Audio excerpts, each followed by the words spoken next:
জেলা পরিষদ প্রশাসক বলেছেন, সেই প্রসঙ্গে না যাই, যে ধানসিঁড়ি নিয়ে আমরা গর্ব করি, সেই ধানসিঁড়িটি এর আগে একবার কাটা হয়েছিল, কিন্তু এদেশের মানুষের, এই অঞ্চলের মানুষের কাছে বলা হয়েছিল নদীটি খাল হয়ে গেছে। কারণ ধানসিঁড়ির মাটি উঠিয়ে আরও এটাকে ছোট করা হয়েছে। তবে আমরা যেন এই যে 36 ফিট এবং 10 ফিট, মাঝখানে 6 মিটার, এই গভীরতা 6.5 মিটার, এই গভীরতা পানির নিচে হলেও কিন্তু মাপা যায়।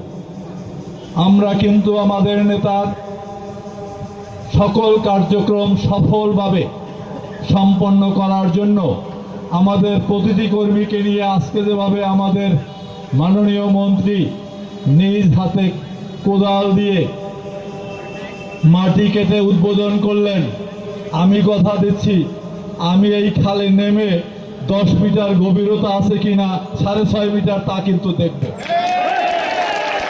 খালের দিকে তাকালে দেখবেন যে কে কে খাল দখল করেছে। যারা খাল দখল করেছে তাদেরকে বয়কট করবেন, পারবেন? আপনি শক্তিতে পারার দরকার নেই, মন থেকে তাদেরকে ঘৃণা করবেন।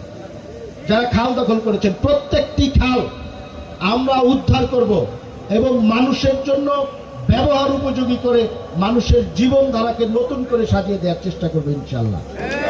এটা হলো আমাদের সরকার এবং আমাদের প্রধানমন্ত্রী জনাব তারেক রহমানের প্রতিশ্রুতি। আর শেষ কথাটি বলে শেষ করব, এই যে সরকারি কাজ হয়, বাংলাদেশে একটা কথা প্রচলিত আছে, খাল খনন করে না, খাল সেচ করে। আছে? এই খাল যেন খনন হয়, সেচ যেন না করে। আমরা ছোটবেলায় এই যে ছোট বাচ্চারা খালের মধ্যে লাফ দেয় না, আমিও দিয়েছি, আপনারা দিয়েছেন?